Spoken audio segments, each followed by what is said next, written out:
ಎಲ್ರಿಗೂ ನಮಸ್ಕಾರ. ಇಂದದನ್ನು ಅಸ್ಟ್ರೋ ಕೇರ್ಗೆ ಸ್ವಾಗತ.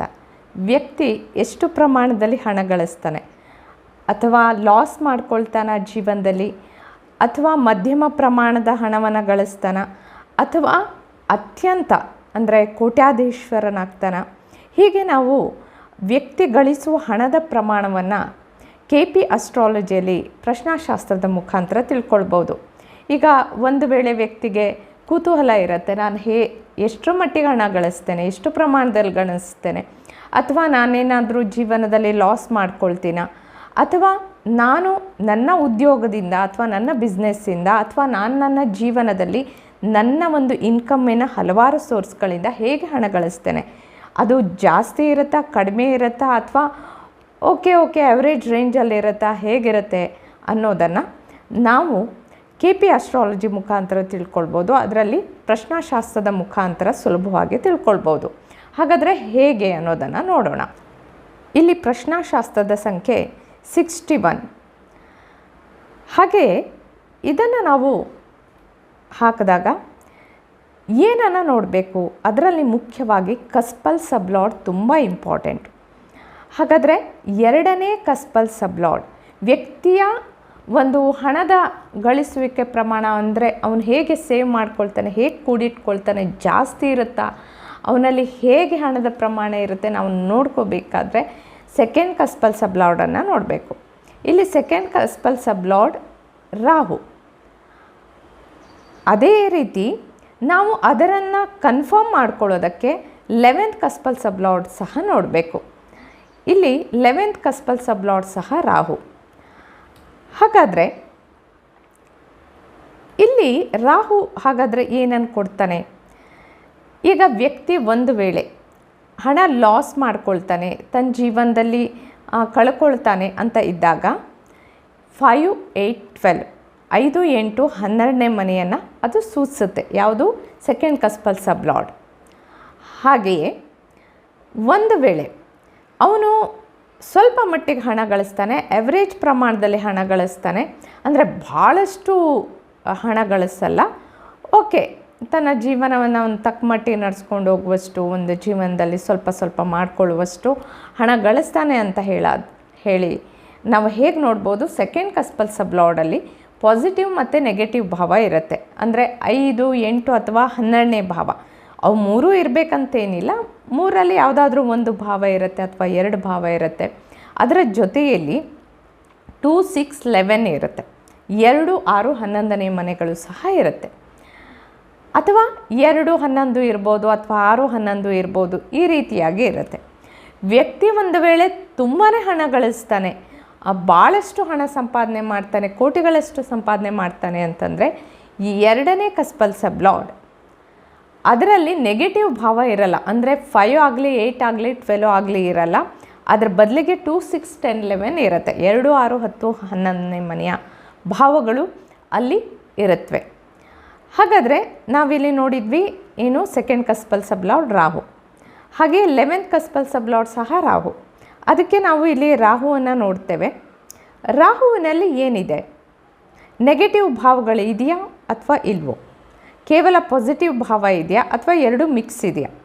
ಇಲ್ಲಿ ನಾವು ನೋಡಿದಾಗ ರಾಹು ಎಷ್ಟು ಸಂಖ್ಯೆಗಳನ್ನು ಸೂಚಿಸುತ್ತೆ? 1, 3, 4, 5, 7, 9, 10 ಮತ್ತು 12. ಇದರಲ್ಲಿ 5 ಮತ್ತು 12ನೇ ಭಾವ ಇದೆ. ಹಾಗೆಯೇ ನಕ್ಷತ್ರ ಲಾರ್ಡನ್ನು ನಾವು ನೋಡಿದಾಗ, ಅರ್ಥಾತ್ ನಕ್ಷತ್ರಾಧಿಪತಿ 1, 4, 10, ಅಂದರೆ ಇಲ್ಲಿ 10ನೇ ಭಾವ ಸಹಿತ ಇದೆ. ಹಾಗೆಯೇ ಇಲ್ಲಿ ಸಬ್ಲಾಡ್ ಅಂದರೆ ವೀನಸ್ 5, 9, 12, ಅಂದರೆ 5, 12 ಇದೆ. ಇಲ್ಲಿ 10 ಪಾಸಿಟಿವ್ ಭಾವ, ಹಾಗೆಯೇ 5, 12 ನೆಗೆಟಿವ್ ಭಾವಗಳಿದೆ. ಅಂದರೆ ಇಲ್ಲಿ ಸಕಾರಾತ್ಮಕ ಭಾವಗಳು ಹಾಗೆ ನಕಾರಾತ್ಮಕ ಭಾವಗಳು ಇದೆ. 2 ಮಿಕ್ಸ್ ಇರೋದ್ರಿಂದ ವ್ಯಕ್ತಿ ಒಂದು ಆವ್ರೇಜ್ ಪ್ರಮಾಣದಲ್ಲಿ ಹಣವನ್ನು ಗಳಿಸ್ತಾನೆ ತನ್ನ ಜೀವನದಲ್ಲಿ.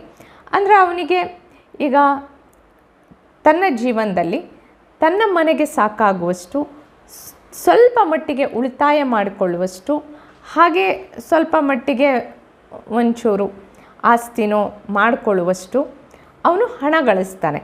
ಅಂದರೆ ಅತಿ ಹೆಚ್ಚಿನ ಪ್ರಮಾಣದಲ್ಲಿ, ಅಂದರೆ ಕೋಟ್ಯಾಂತರ ರೂಪಾಯಿಗಳಷ್ಟು ಬಹಳಷ್ಟು ಹಣವನ್ನು, ಅಂದರೆ ಆತ ತುಂಬ ಶ್ರೀಮಂತ, ಭಾಳಷ್ಟು ಹಣ ಇದೆ, ಈ ರೀತಿ ಹೇಳ್ಕೊಳ್ಳುವಷ್ಟು ಆ ಪ್ರಮಾಣದಲ್ಲಿ ಆತ ಹಣವನ್ನು ಗಳಿಸಲ್ಲ.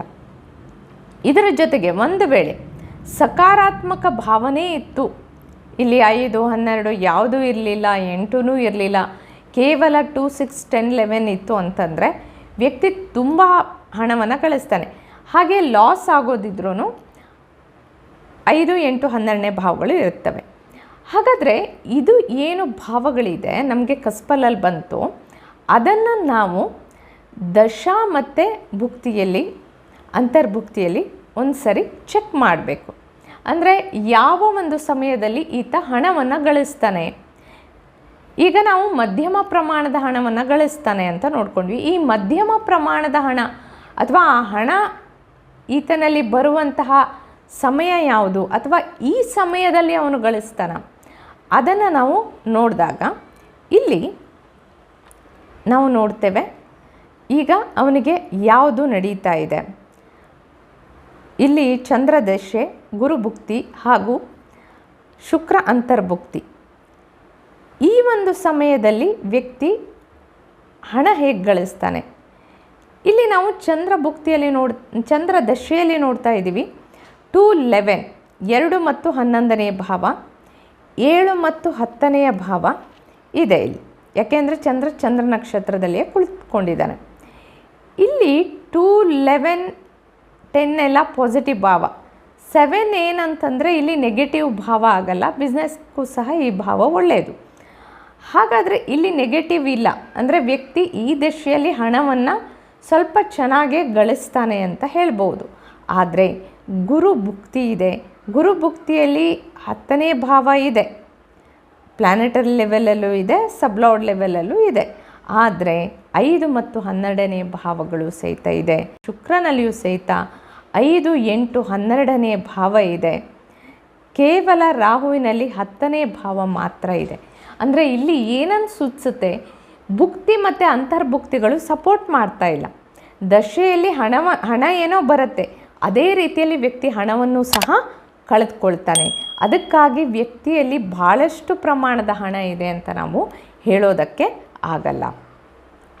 ಈ ರೀತಿಯಾಗಿ ನಾವು ಏನು ಮಾಡ್ಬೋದು, ವ್ಯಕ್ತಿ ಹಣವನ್ನು ಗಳಿಸ್ತಾನ, ಕಳ್ಕೊಳ್ತಾನ, ಅಥವಾ ಭಾಳಷ್ಟನ್ನು ಗಳಿಸ್ತಾನ ಅಂತ ನಾವು KP ಅಸ್ಟ್ರಾಲಜಿಯಲ್ಲಿ ಪ್ರಶ್ನಾಶಾಸ್ತ್ರವನ್ನು ಹಾಕ್ಕೊಳ್ಳೋದ್ರ ಮುಖಾಂತರವಾಗಿ ನೋಡ್ಕೋಬೋದು.